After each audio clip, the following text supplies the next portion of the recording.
continue to make this continue to be a great school. One of the amusing things about working for a big company like Procter & Gamble is when you get out of the state and somebody asks you a question, where do you go to school? A West Sider's always going to say where their high school was, whether it was Oak Hills or Elder or Coleraine. That's the first thing we think of. That is not what they're, in Texas and Illinois. And so they're looking, oh, I've never heard of that. And you have to, oh, okay, I get where you're going from. And so for me, I want to be able to always be proud of Oak Hills. I want it to continue to be just a great place for our kids to get an education. I know we spend the lowest we possibly can. That's how the community is. It was true when I was a kid here. But I want to get the most bang we can for that dollar and always be proud of being an Oak Hills resident. Thank you. This next question is for Mrs. Hunter, and then Mr. Ryland and Mr. Cooper can respond. Why did you vote against the Beacon contract when it meant saving the district hundreds of thousands of dollars? I voted against the Beacon contract because there were other opportunities that I felt would benefit the district over time. The short-term gains with the Beacon contract were just that, they're short-term. The potential for a partnership with Mercy Health had ramifications and possibilities above and beyond the next 3 years. Thank you. Mr. Ryland? I was pleased to see we actually had some options. We had people come to us with opportunities that they were willing to fund things for us, willing to be part of the district, willing to make things that we're getting some funding back in recognition, and they're doing some work with us in a good solid partnership. Obviously, it's unfortunate when you're picking between two options that you have. Certainly understand the position that Jan's taken on that, and certainly I only got to see pieces of it, but felt like I was glad we had some options, and I was glad we were able to make some savings with it. So certainly supported that we wanted to take at least one of those partnerships, and so with the one being larger, it was for me something where I would certainly have supported the choice of Beacon, but will admit I'm certainly hoping we find ways to loop back with Mercy as well, because it was great to see that kind of an opportunity with our business partners to have funding back in the district. Mr. Cooper? This next question is for all. We're going to start with Mr. Ryland.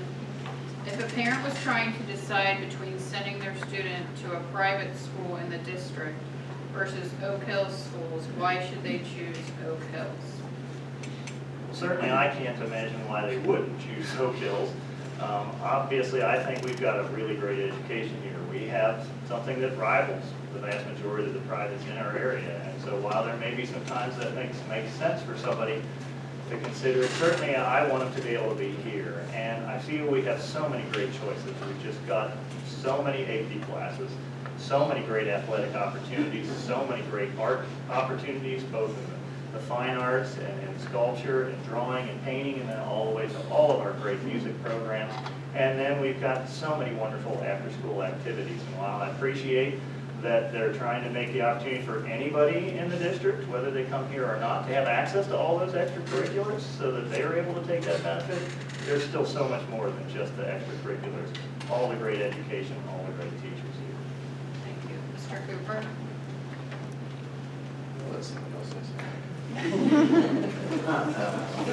Mrs. Hunter?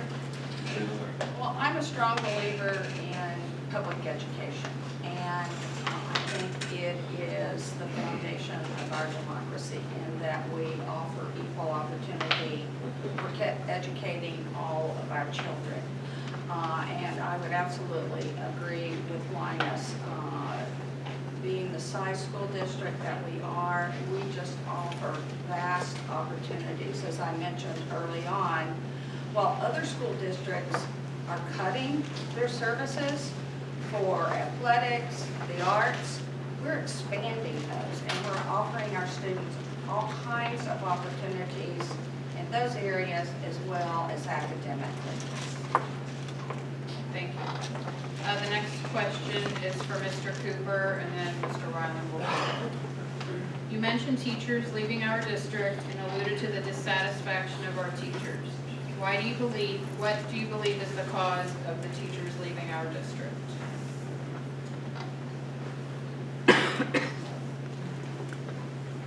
The teachers that I've spoken to, and one of them is currently employed up north, and their main concern was that they felt like the administration doesn't back them when they have certain situations going on. They feel like it's politics as usual with the high school, and that's what I've been told.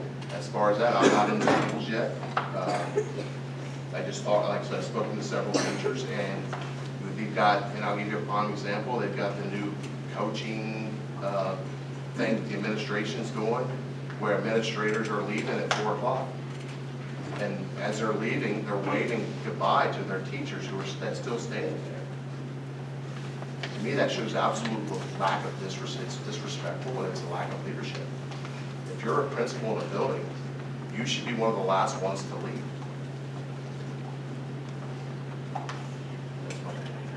Mrs. Hunter? I- Or I'm sorry, Mr. Royal. Sorry.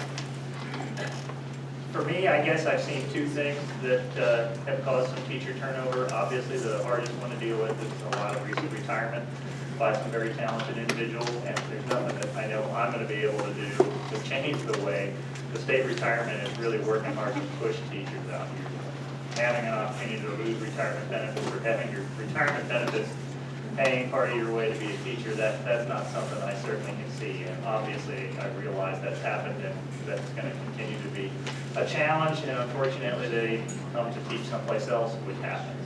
I've also seen a few other ones where some just phenomenal teachers, particularly at the high school, have left. But they've left for very personal reasons when I've talked to them. They're, like me, proud of where they graduated from. They obviously weren't lucky enough to be here and have that quite same level of Oak Hills pride. So when they had an opportunity to go and teach back in their main school, back closer to where they live, back to their home community, they made that jump. And that's unfortunate. I hate to lose those great teachers, but at least for me, what I've seen. Thank you. Mrs. Hunter? Well, absolutely, I would echo what Linus has said. We have lost some great teachers. A lot of those have been due to retirement. A lot of those have been due to personal decisions. To be able to only have to drive 15 minutes to get to their school as opposed to driving 45 minutes to get to Oak Hill. So those are personal decisions that people make. And I respect them for that, and I certainly am proud of the teachers that continue to teach and dedicate their lives to the students in this school district. Thank you. Okay, the next question is for all candidates, and we'll start with Mr. Cooper. In reviewing the current school board budget, do you feel any adjustments need to be made, positive or negative thoughts? The current school board budget, that was just released yesterday, I believe, the new one, financial reports. I haven't sat down, I haven't had the opportunity with Mr. Bain to discuss that, but that's a decision that all 5 board members should be making, I would assume, in the future of that. And actually, the budget was reviewed and scrutinized back in August. That was a part of our annual budget review, and so that has been done. We're a very frugal school district. And as I mentioned earlier, there were reductions made back in 2010 to 2013. And so as opposed to reducing teachers, there are not a lot of other reductions that can be made. I always like to say, at Oak Hills, you get a Cadillac education for a Chevrolet cost. And I think that holds true for our budget. Thank you, Mr. Ryland. I have had the opportunity to go through that budget review every August. For me, it's like Christmas. We get a nice big thick binder, and I come with a stack load of questions, as I know our treasurer can attest. I would say, obviously, there are always some tweaks anybody wants. I'm sure my list of where I'd like to see some spending is going to be different than Mrs. Hunter's and different some of the other board members. But I would say you can trust I have not been shy about asking questions in that space. not shy about some of the things that I want to see something on. Obviously, I'm glad to see some of the increase in the teacher spending and glad to see some of that. And then I'm going to continue to look anytime there's an increase to make sure I understand it, I can articulate it, and I believe in it. And so I will admit, we do some great work here, and I like to think I've been a small part of that.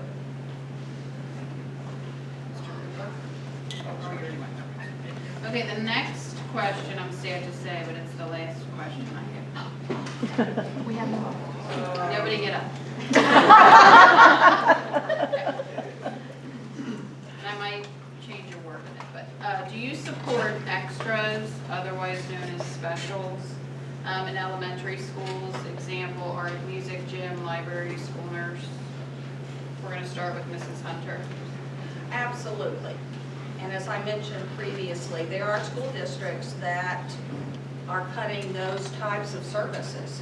And in fact, the State Board of Education approved language that allows school districts to do that. I believe it's called the 5 of 8. And so that allows school districts to cut specials such as music, art, school nurses.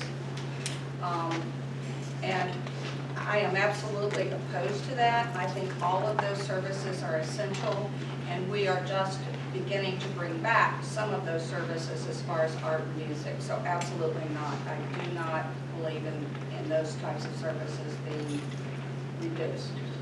Thank you. Mr. Ryland? I absolutely support the specials. I played violin for 10 years through the district, was part of the first program that started that. And since one instrument wasn't enough, a year later I picked up the saxophone and played that for another 9. So obviously I have a great deal of passion for the music programs. Obviously, we do all the programs, the art as well as the gym and many of our language and other specials classes, so support that greatly. There was a wonderful lady who taught here for a lot of years, Mrs. Crew, who's willing to do something I don't know how anybody would be willing to do, and that is go to all 5 elementaries on a rotating basis to offer our orchestra program. It was impossible to find somebody who was willing to take that journeyman level of travel, and it's taken us a while, but I pushed hard at board meetings and budget that we need to be able to bring orchestra back to parity across the district, both at the middle and the elementary school level, and glad to see that coming back, because that's obviously something I have a great deal of passion for. Thank you. Mr. Cooper? I absolutely support him. My son's in choir, he's been in orchestra, and he participates in multiple clubs after school. It's one of those enrichment things that I like. I mean, it's a no-brainer. Okay, at this time, we're going to allow each candidate to have a 3-minute speech to wrap up their information. After Mr. Cooper will go first, and then after Mr. Ryland, you're all invited to the comments area to chat personally with the candidates and have a refreshment. Mr. Cooper? The reason I'm running for Oak Hill School Board, the Board of Education, is because of the deep commitment for our community.